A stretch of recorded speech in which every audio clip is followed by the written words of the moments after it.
You're listening to Rendezvous with the Writer with Bobbi Jean and Jim Bell, only on LA Talk Radio.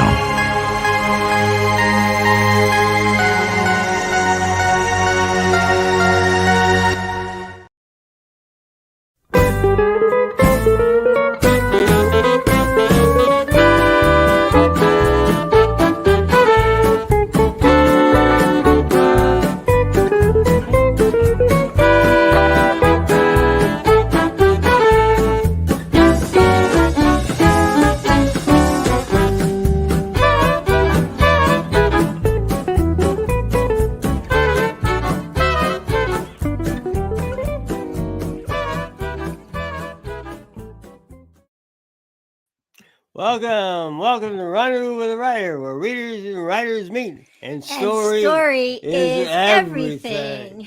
We're your hosts tonight, Jim and Bobbi Bell. And we're delighted to have you with us. That was the Hot Texas Swing Band. They always open our show with a bit of Hot Texas, and we're delighted to have you with us, whether you're watching us live tonight, you're listening, you're on YouTube, you're on Facebook, or you're catching us down the way. We really are happy to have you with us tonight. We are. Who's our special guest? Special guest, Dr. Barbara Kutuska-Haskin. Here she is. Hello, Dr. Barb. Hi, thank you very much for having me. We are so delighted to have you with us. We're going to be talking about How My Brain Works, a guide to understanding it better and keeping it healthy. And Jim has a little something to say about you before we get started. Just a little bio. Dr. Barbara is a clinical neuropsychologist in private practice with over 30 years of experience. Among other degrees, she holds a doctorate in both psychology and neuropsychology.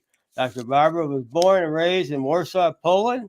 In 1989, she was awarded the American Association of University Women International Fellowship. She spent a year at UCLA's postdoctoral training program in neuropsychology. She later received a USA citizenship as an alien of exceptional abilities. An alien. Of exceptional abilities. That's the key. That's the key. On the basis of her education, research in neuropsychological and clinical achievements. Dr. Barbara contributes to the publication Psychology Today. On another note, she is also a classical trained mezzo-soprano and lives in Albuquerque, New York. We're neighbors. Yeah, we're neighbors. Yeah, welcome, neighbor. Welcome, Dr. Barb. Well, we're delighted to have you with us. And we, of course, as we always do, we both read this book cover to cover. And I went back and highlighted things and made notes and wrote down some ingredients for some recipes that I know my brain absolutely needs. And I got 8 hours of sleep last night, the first probably 8 hours in, I don't know, since 2009. Oh, that's So great. I am taking your suggestions in this great book right to heart. Yeah, because I wrote this book for my patients mainly, and this is for general population. So everything is simple. I'm not doing any difficult concepts. Right. Everything is everything is simple, and everything is to help people take care of their brain and be able to function well to their last day or their life, because that's what we need. We all want. Anyway, so I want to say a little bit what I do. I am a neuropsychologist. A neuropsychologist is a brain functioning specialist. So I am evaluating how my patient's brain is functioning. Neuropsychology is basically a bridge between medicine and psychology. So that's why psychologists are a rare breed, because we have to have a knowledge from both sides, and we are seeing the patients are complicated cases. So we are a rare breed, but we are there. And in a community. And one of the reasons I wrote this book, actually what inspired me, was that a general population and also a lot of physicians don't really know that the services exist.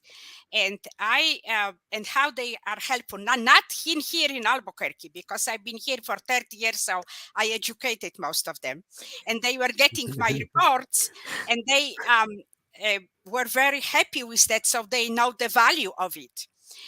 Because the behavioral health specialists, most of them already knows what we do and how this can be helpful in therapy or case management if they really know what the patients can do, what the patients cannot do. So they are not walking in darkness. They have some knowledge that the evaluation is providing. So frequently I was seeing patients that they didn't have an idea that that there is a specialist that can evaluate brain functioning and give them pretty precise information where they are, as opposed to they compare them to their age group. So that's very precise information. I can precisely say, okay, your verbal abilities are average for your age group, above average, superior, below average, how much below average. Also, other part of your brain, visual, spatial, attention, concentration, because we have one brain. Some stuff works well, some stuff may not work well, but if we know what is going on, if we know what works, what doesn't work, we can compensate. But we have to first know, I teach my patients, where is a problem, there is a solution, but to figure out where the problem is. And then we can prepare a treatment plan and say, there is a lot of ways you can help yourself if you know what to do. Tell us about the book again. I'm going to hold it up. How My Brain Works, a guide to understanding it and understanding it better and keeping it healthy. And it is written for our audience. It's written in very understandable terms. It's written in very layman terms. She really, Dr. Barbara really takes it down so that even if this is the first time you're reading about the most important thing we have going for us, our brains, you'll be able to understand and you'll be able to follow along. My first question for you is, what inspired you to delve into the subject of neuropsychology? What got your attention? Well, I always was interested in brain, because this is a miracle part of our body. Okay, and it's miracle and it's fascinating. Yeah. We know a lot, and we still do not know a lot. Yeah. Yes, and we are trying to right now the concept of consciousness, how this is, where does it sit in a brain? If this sits in a brain, I don't know. Maybe it sits in a soul, and where is the soul? Okay, so wow. So we are trying to study the mind body connections, but it's I used to be a brain researcher, so I came from a really good background. I did my PhD in the Department of Neurophysiology, so I have a medical and physiological basis pretty good for the brain. So I was so I said it was always fascinating. It's fascinating, and my patients are fascinating because they are coming with problems, and you hardly ever have a case. And you have the handbook case. Every case is different, requires you to do research and do a lot of thinking. So it's still it's very difficult, but very rewarding. Rewarding. We are going to take a very quick break, and when we come back, during this break, you'll learn one of the places you can get this fabulous book. And when we come back, we are going to find out more about the first part of her book, How My Brain Works. Stay tuned. We'll be right back. Story is everything. Find a great one on Out West Shop's bookshop. Go to outwestshop.com. Find books and CDs on the menu. Choose Shop Out West on bookshop.org. Browse through featured authors on Rendezvous with a Writer. Explore curated book lists and our featured picks. Add in note cards, calendars, and jigsaw puzzles. One-stop shopping for great gifts. Use the search box to find thousands more titles. Make the switch. Your purchase supports us as independent booksellers. That's our story. Welcome back. Welcome back to Rendezvous with a Writer. Special guest tonight, Dr. Barbara Katuska-Haskin. We call her Dr. Barbara. It's easier for Or us. Dr. Barb. Dr. Barb is okay. Dr. Patients call me Dr. Barb. You So know, we want to take a moment to comment on the cover of this book, Dr. Barb, because it is so eye-catching and somewhat dramatic, but at the same time, it feels very inviting. How did you design tell us how the cover came about? The cover came about from my publisher, and which was Golden Books. This is a local publisher that is in Santa Fe. And that's what I wanted. I wanted a local publisher. So if there is a problem, I could drive there and have a discussion. But I didn't have a problems. So we kind of collaborated. And actually, the cover got an award, Da Vinci Award. Yeah. In fact, the book overall has won a lot of awards. Yeah. And did I hear you say the other day that, she's going to hold up this wonderful flyer, that you're picking up another award tomorrow in Albuquerque? No, not for a book, for my professional. For your professional achievement. Yes, Okay. yes. But this is, for my professional achievement. But my book got 7 awards. 7 awards and Yes, counting. 2 international book awards and 5 national book awards. So that was a total surprise for me, because this is my first book. And I had no idea. I didn't expect even 1 award, because, as I said, that's I consider myself a community provider that writes, not the writer that is community provider. So, you know, I'm serving my patients. I'm for them. So, in Albuquerque for over 30 years. So, you know, that's, you know, I didn't know much. I didn't expect it at all, because I said I didn't consider myself a writer. So right now, I don't know, because I write for Psychology Today every month, and I have over 200,000 views. So I probably know how to write. But Well, we think so. What caused you to? What made you think you wanted to write the book, though? Yeah. So basically, what, as I said, what kind of, so my patients always were telling me, you know so much, you need to write a book. So, and then what was actually my main intention was to let people know that service is available, because I had many patients that came to me during these years, and when they heard about my practice, like a word of mouth, and they came to me, and when they figured out people who were struggling with brain problems for years, traumatic brain injury, sport concussions, strokes, you know, any kind of cognitive problems, ADHD, learning disabilities, they're struggling with these problems for years, especially brain trauma. That is, you can sometimes it's difficult to recover, sometimes it's easy, because every brain is different. Anyway, they would come to me, and when I would tell them what I'm doing, they would start crying, literally crying. The tears would come on a desk, and they would say, I didn't know you exist. I didn't know you exist, and I needed to see you 10, 15 years ago, or 5 years ago. I would be much better right now, and that's true. Because the faster we figure out what is going on, the faster we can start remediation. Right. We're going to kind of focus on the first half of the book about how the brain works. And I know for me, even your chapter headings and such, I would say that a lot of our listeners, one or more of these things, they might even be questioning themselves right now. A common one is, what's happening with my memory?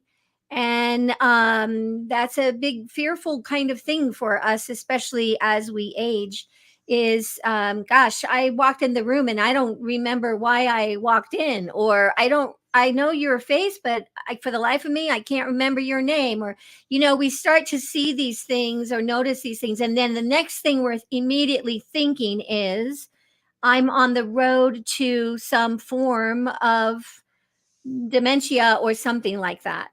Or maybe you got a promotion at work, and where everything was always smooth for you, all of a sudden it seems like you're not in the groove the way you were.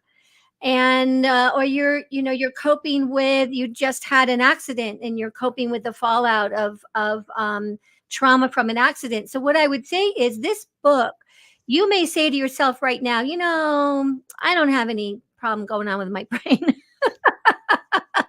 But you will discover very quickly that she speaks to the reader, and you might have family members or somebody that you work with or somebody that you know from a group that you might say, oh my goodness, this is exactly what my friend or my son or my grandchild is dealing with. So some of those topics, like about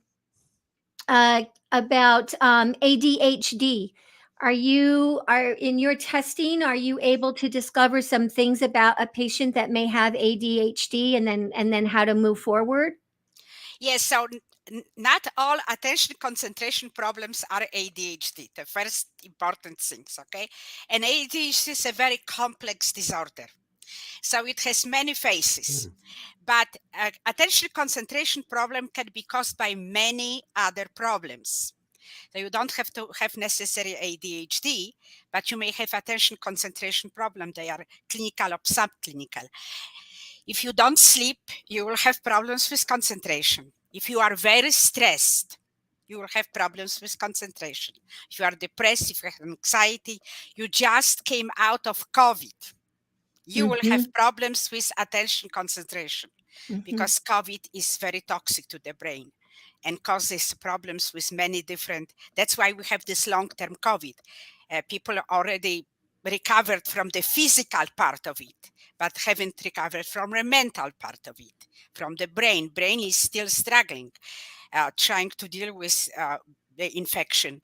So also, if you have a medical problems, or if you have chronic pain, you will have problems with attention concentration. So we have to figure out, and you have a high anxiety causes attention concentration problems always, because when your anxiety is high, your performance, when your anxiety goes up, your performance goes down. So we first have to figure out, just like in memory, we don't have one memories, we have many different memories.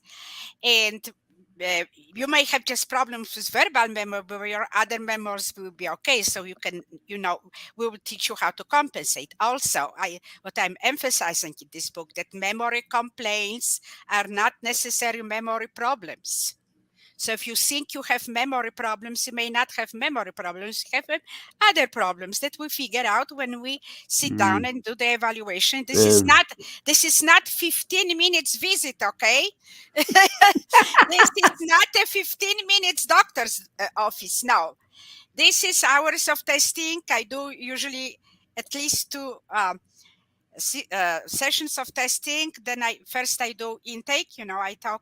I get a history, very detailed, and I ask about any history of brain trauma, concussion, about mother's pregnancy, delivery, because we have something like blue baby syndrome that may cause some learning disabilities, and people sometimes they don't know about it. And I start testing them. I said, you need to talk to your mom. To your mom? Yes, you need to talk to your mom.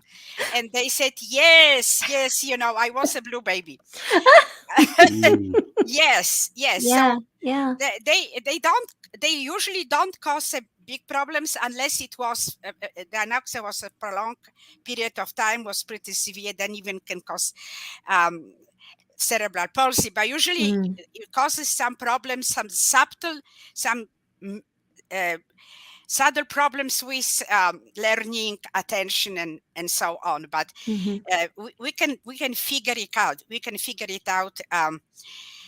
So basically, as I said, the book is written for people to figure out, okay, if you have a problem, you don't have to have a sleepless night thinking, oh my God, what's going to happen to me? If I'm going to end up like my Uncle Joe or my friend Judy? No, that's, we have one life. We don't need to get ourselves to that point. You just, neuropsychologists are in every community. These services are covered by Medicaid and most insurances.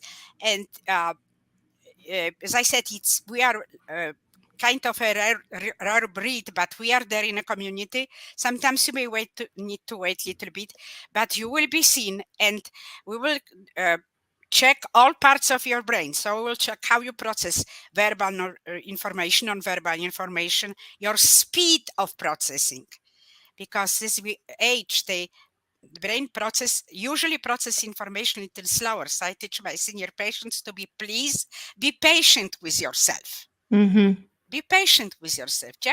Just be patient with yourself. Pace yourself. Okay.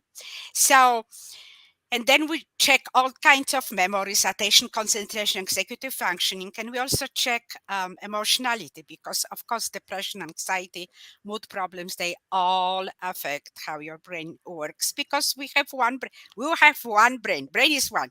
Have many parts, but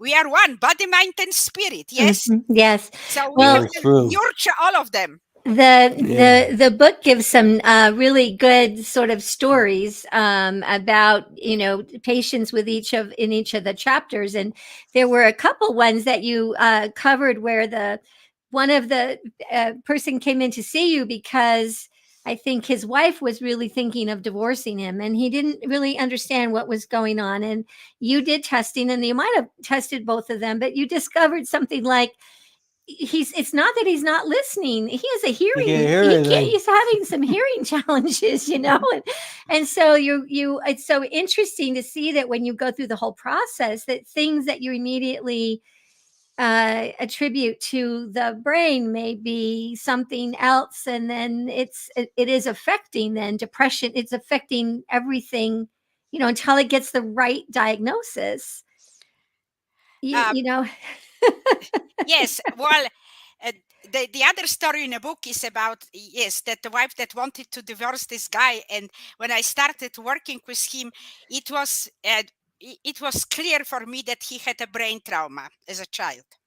And he had no idea about it. He had pretty bad brain trauma. So I told him to talk to his mother.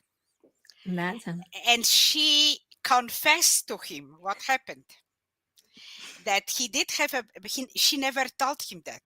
But once I said, you need to talk, he told her mom, I said this doctor, she think I had a brain trauma as a child. And then, then she called me and she was very apologetic. I said, you need to talk to him about it, so he knows why he's having these problems, and he's not blaming this on himself. Because his wife had complained that he doesn't listen to her and that he's lazy. And if you have a brain trauma, you have a problem with attention, concentration, executive functioning. Always executive functioning always is affected more or less, because this is a frontal lobe and it's very sensitive, and it's always being damaged first in a way.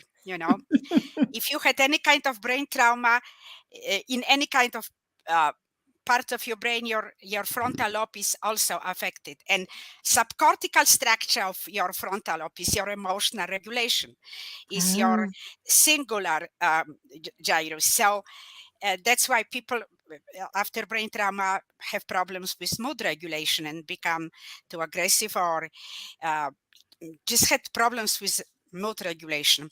Anyway, so this poor guy just the wife wanted him to do a lot of things at home, and he wasn't able to complete it because, if you have executive functioning problem, your planning and organizing is not there. So I explained to her what is going on, and that she needs to write down what he needs to do, and not give him more than 3 tasks at the same time, because he won't be able to do more. It will be overwhelming to him, and he won't do anything. So it sounded like for this lady, this was a honeydew list. The honeydew list I was can see very how long. you might even tune this out without any problem. I know. So, but I remember that when I explained to her that he's not lazy. He just had pretty severe brain trauma that was never even evaluated, and he never got any therapy for that. So it's actually really good that he's still functioning. But so she started crying. Nobody told me. Yeah. So that's our interesting stories, and I am full of stories. I know you. You have Because every thousands of patient, them. And that's why you want the book. yes, every patient is a story. Yes, of course.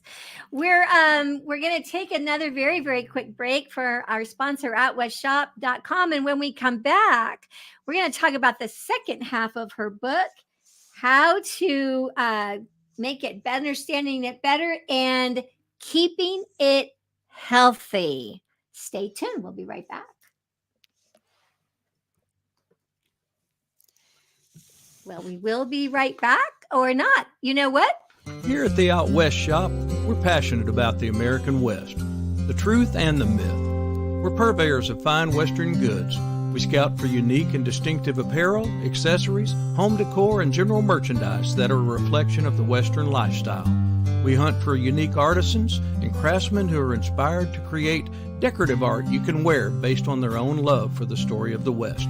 We round it up and bring it to you. Check out OutWestShop.com when you need anything Western.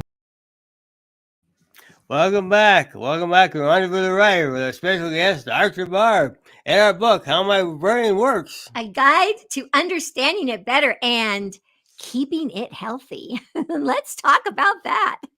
Yeah, so that the second part was written to my patients because most of them, even if they are younger, and they have history of dementia in the family, they are really scared about it because this is, this is a scary disease, and we still don't know how to. So there is nothing, we don't know how to cure it. We know a little bit right now how to slow down the progression, and there are some medications that work on some people, and some forms of that can be slowed down so the patient can be functional for a longer period of time. But the rate of progression, as I have to say, is very different in many people. So people ask me now how long we have with mother or whatever. Nobody knows that because that is very, very, nobody can predict it. Because it's kind of a very unusual, very individual. For some people can survive with mild dementia for years, and some progress very fast. So, so we still don't know how to treat it and how to reverse it. So it's pretty a scary concept, unfortunately. So everybody comes to me and said, okay, so what I need to do to be able to take care of myself? And this is a goal for everybody, you, me, my patients. We don't want to be a burden for anybody.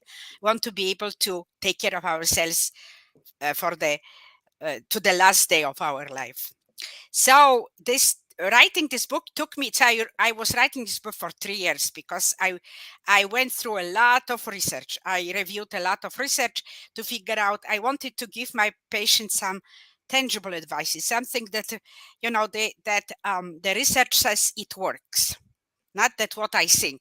Sometimes I think that right what the research says, but I just wanted, as I put, there is a lot of reference in this book, 3 pages of references, or maybe 4. So I went through a lot of research to make sure that I provide my patients and my readers with real knowledge. So the most important, and I believe in that, is the food is our medicine. You say that, right? The first Yeah. sentence in the second half of the book is exactly that. The food is our medicine. Yes. So it's very important what we eat, and if we, because we basically are what we eat. So if we try to eat nutritious food, then, this will be something that will be building up our body and allow this body to function well. Now, what I teach my patients not to be perfectionists. You don't have to be 100% every day. The most important is progress, not perfection. So I teach them, try to do 80-20 rule. Okay, try to eat 80% of the time. Try to eat 80% of the time well, and 20% you have a right. You have a one life, so you have a right to eat what you like. If you like pizza, once in a while is okay. If you like cheesecake, or tiramisu cake, once in a while is okay, because we only have one life. So, but try to be, and the other thing I teach my patients is, if you had a bad day, for instance, you ate too much of cheesecake, forgive yourself and try to don't beat up yourself. That's very, very bad. Yes. Don't be guilty about it. Okay, just tell yourself, tomorrow is another day, Scarlett, like Scarlett O'Hara. Tomorrow is another day. Okay, you can try tomorrow, and possibly if you have a good approach, you probably will learn to do this better and better. And find find the food that is it doesn't make you fat. Doesn't make you unhealthy. And helps you, but you need to figure out what works for you, what doesn't work for you. And so this is a road. This is a journey. Because if you put yourself on diet and you hate what you eat, there's no point to do this to yourself. You suggest, as we all kind of know some of the things that you suggest, and then we revisit them and understand that it also impacts brain. It's not just our waistlines; these things all impact brain. You write about organic produce, especially herbs and spices and vegetables. You talk about gut health. Yes. And probiotics. Yes, I brought some from my garden. Look. Wonderful. I can't wait to see your garden. Yes. Okay. So because here we are very blessed here, because we can have garden most of the year. We like the cold season vegetables like spinach. Spinach comes out in February. If you put it right now, you are going to have it in February. But wait until it's a first frost. So broccoli, kale, that arugula, they all grow, all grow over winter. And as long as I have a parsley, Italian parsley and arugula, I'm a happy girl. And they are frost resistant. So, they can, and all what I teach my patients is it's very easy to grow your own herbs, because all herbs are weeds. And that's what their potency comes from, okay? Because they can survive in any kind of environment, in a poor soil. And, if you don't water them, they are going to survive too.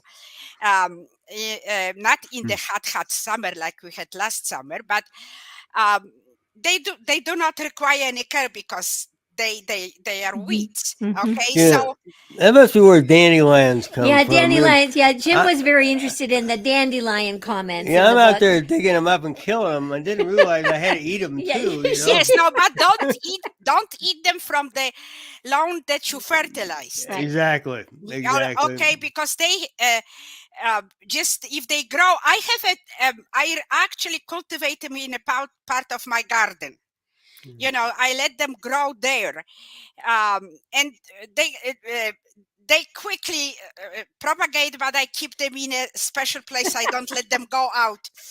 And the same actually with peppermint. See, peppermint Okay, let's Uh-huh, say Yeah. peppermint. Yes. Yes. Don't put that in a garden. It's worse than dandelions. Yes, it is. Yes, it will I'm kill. still trying to get rid of it. Yes.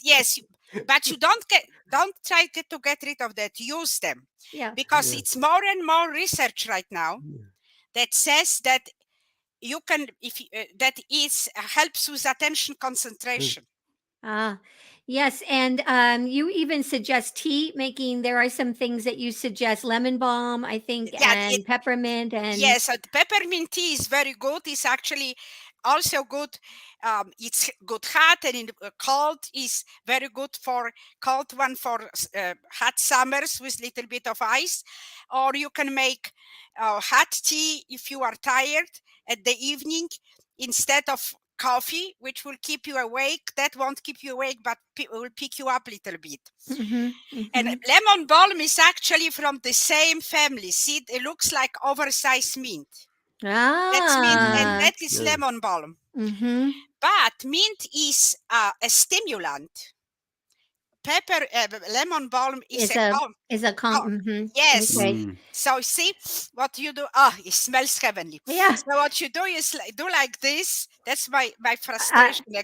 Yes, and then And then I smell. inhale it. And Yes, then I mean, inhale it. Yeah. oh my goodness, There that smells heavenly. there are so many wonderful things besides, of course, as we've been talking about food, and you also talk about, of course, sleep, exercise, yoga, and active learning as Yes. being very important. You want to just touch a little bit on one, Yes, I or am going to some? touch, but I'm going to show you Ah, calendula from my okay. garden. This is Yeah. a very anti-inflammatory stuff. Okay. And this is a sage, garden Sage. Yeah. Yes, Mm. that's what my mom was making a tea for me when I had any kind of problems with my mouth. Yes, Ah, Sage.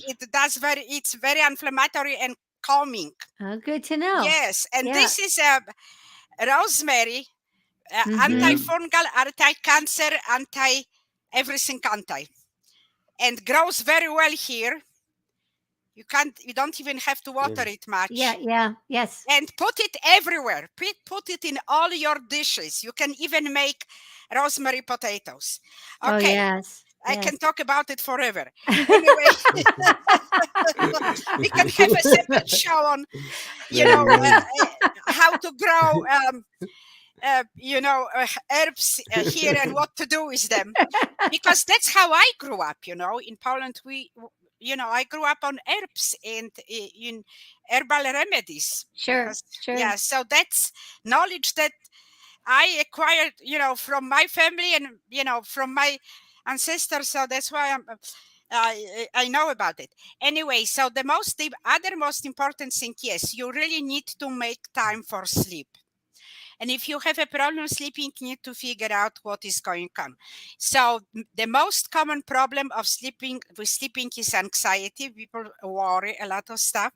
So I have some exercises in a book like this before sleep tea meditation that I kind of came from the Tibetan monks' practices, and I kind of adjusted it for our culture, and some exercises that you can do to release your worry thoughts on this. Mhm. So that's what and my patients found it very very helpful. So yes, because you need to understand that you are in charge of what you think. Okay, you are in charge of what you think. Mm. So if you think worry thoughts, you can try to figure out what works to change them, Mhm. to not worry. And if you have a problem with that, it's okay to get some counseling. Our insurance will pay for anxiety, for counseling, for depression. It's nothing bad. It's not a bad thing to get help. Bad thing is not to get You want help. to ask about No, mindfulness? that's very good. Good Yeah. time to ask about mindfulness. Mindfulness? Yeah, mindfulness. Do you want to ask her about mindfulness? Okay, so yes, What did you say? Mindfulness also you spend in both parts of the book. You Yes. talk about mindfulness. You want to elaborate a little on that? Yes, so this is a concept that was developed by John Kabat-Zinn, and actually I put his quote at my book is. I started my book with his quote: "Is as long as you are breathing, there is more right with you than wrong with you." And I teach my patients that every day above the ground is a great day. So enjoy it. But mindfulness is just to pay attention to what's going on around you. What's keep your mind focus on what is important for you, what is positive in your life, and basically enjoy every moment and be conscious in every moment. Mm-hmm. Like if you go for a walk, just try to understand how your body works, what are you you know what is around you. Like here when we go, we have beautiful blue sky and we can all enjoy that and just concentrate on positive aspect of our being, basically. Mm-hmm. And uh, experience this. For instance, if you eat your favorite tiramisu cake, you can take a moment to Savor. yes Savor yes and relish and be in that yes moment and yes yeah. and meditation. I spend a lot of time on meditation because we have more and more researchers that in meditation is as good at medication, attention, concentration, and anxiety. So, and I think people think that meditation is to when you clear your mind, and now that you can clear your mind when you are dead on enlightened. When you sit down and start breathing, your thoughts will be coming to you, and that's normal. You just want to sit down and start breathing with your abdomen. Have a moment of kind of listening to yourself, to your body, and just concentrate on breathing and just breathing and have a moment of peacefulness with yourself. And you don't have and not think about all the nasty things you got to do tomorrow. Just think about what you're doing right now. so it's so there's many different form of meditations, and it doesn't matter which one you do as long as you take time for yourself. If you stay peaceful and calm with yourself and breathe and concentrate on and be grateful, practice gratitude, because there is a more and more and more research. Since I wrote this book, there is more and more research that that says the importance of concentrate on what is positive on yourself, that in your life, on kind of a consciously trying to always be on the sunny side of the street. So you can't be that all the time, but the consciously, yes, because what the research says is that if you eat right and exercise, but you are depressed and anxious, your brain is not getting enough benefits from what you do. So in order for your brain to take all the benefits, you also have to be consciously on the sunny side of the street. Under active learning, this was interesting. Some of it, most of us might already imagine: brain games, crossword puzzles, word games, reading books. Yes, is listed there, even over, say, magazines, the reading of books. How is that good for your brain? What does your brain like about reading books? Now, reading is amazing because it not only works on improving your verbal skills or your comprehension or keeping it healthy, on verbal comprehension, but also, when we read, our imagination goes. Yes, we see it. We see, when you read my book, you see my my herbs and my flowers and everything there. So and it's important for the brain because it's not only the verbal part but also this imaginary part, that we kind of visualize always. Our guests last week, Sue Boggio and Mayor Pearl, talked about how important reading fiction is because it creates empathy.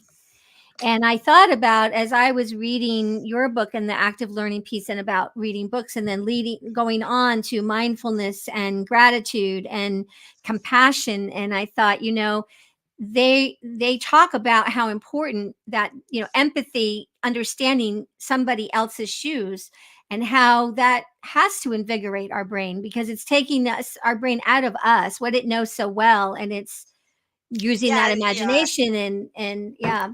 I wrote an article that empathy and compassion is good for your brain. Actually, we have a research about it. Mhm. So I wrote it in my blog.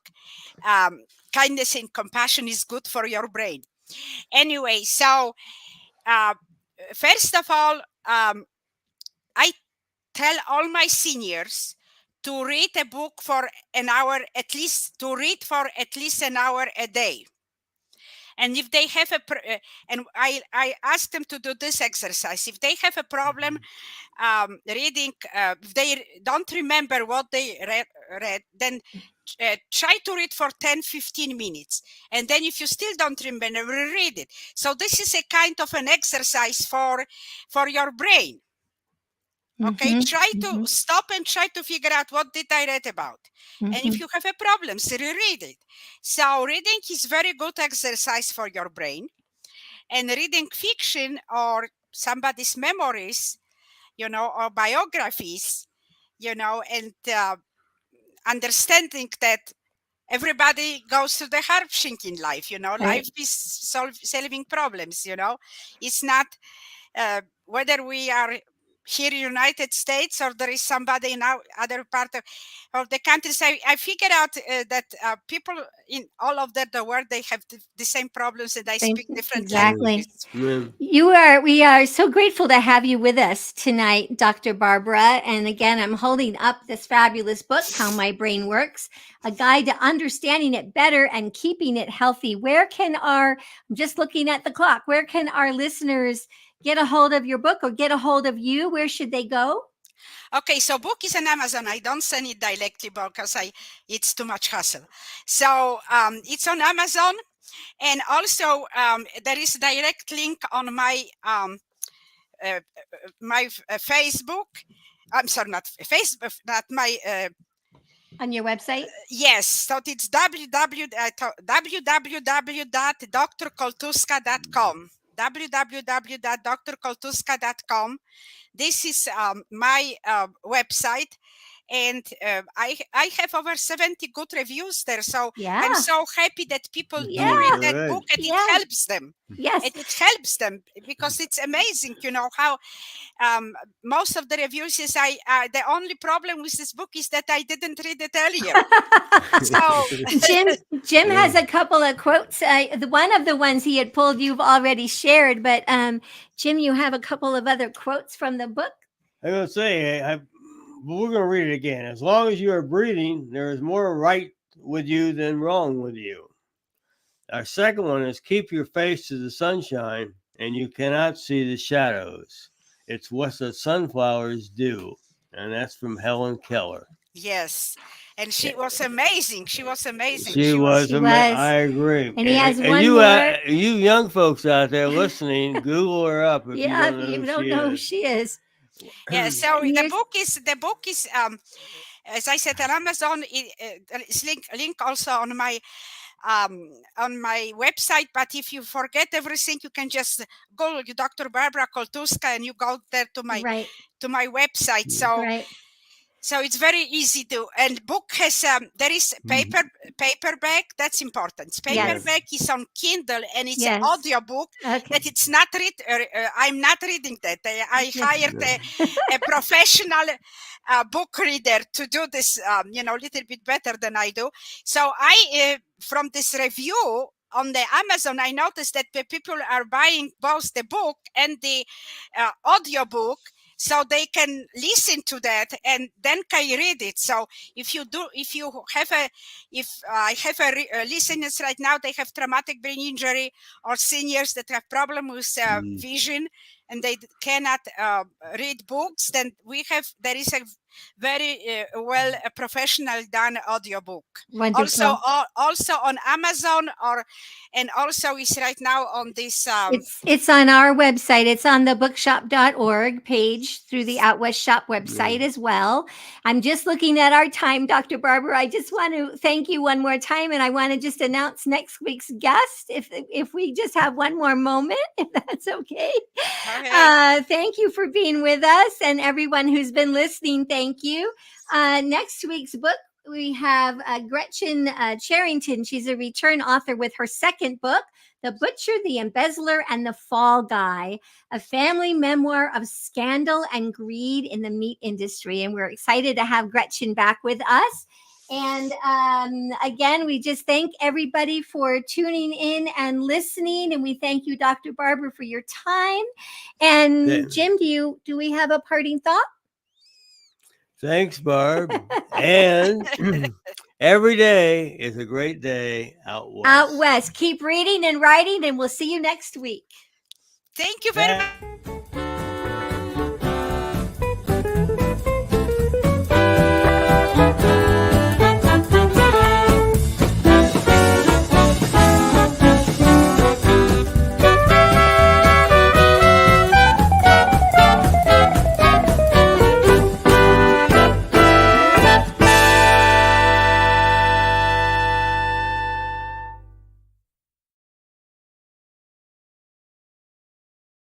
You're listening to Rendezvous with the Writer with Bobbi Jean and Jim Bell, only on LA Talk Radio.